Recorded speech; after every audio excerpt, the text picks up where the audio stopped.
old lady raised a stone and tried to kill the man in front of her. When the police saw her, they stopped her. The man's wife rushed over. The man struggled to hold his child again. His wife cried out in pain. The old woman hesitated. Is he really the murderer of her son? While Yo-jin was investigating the crime scene, she found blood stains on the rebar on the wall. She extracted the blood with a cotton swab and sent it to the lab immediately, because it could be the key evidence to solve the case. Seung-woo found a letter in his office. After reading the letter, he frowned and called the prison. He asked them to ensure the murderer's safety. When the prison got the call, they rushed to the suspect's room.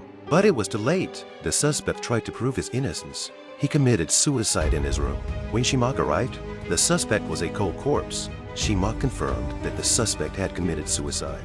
He sighed and prepared to leave. Just as the suspect's wife rushed in, he grabbed the woman. He asked her why she wrote the letter to him. Was it because your chief had given him a large sum of money? The suspect killed himself for the money. The woman was very emotional. She said, "We're really innocent." Seung-woo looked at the crying woman. He calmly began to analyze. If her husband was the murderer, he should have run away instead of waiting to be caught. That's when the blood stain identification came back. It was the victim's blood. That means the murderer is not the suspect. Seung-woo and Yo-jin immediately went to the crime scene. Seung-woo's mind began to reconstruct the scene of the crime.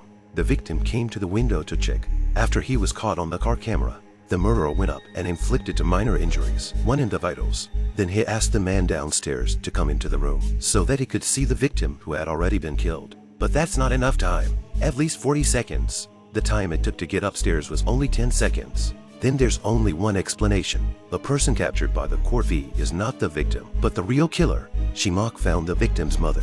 She told him that her son had received a call before he died. Her son received a phone call before he died. He got into an argument while he was on the phone.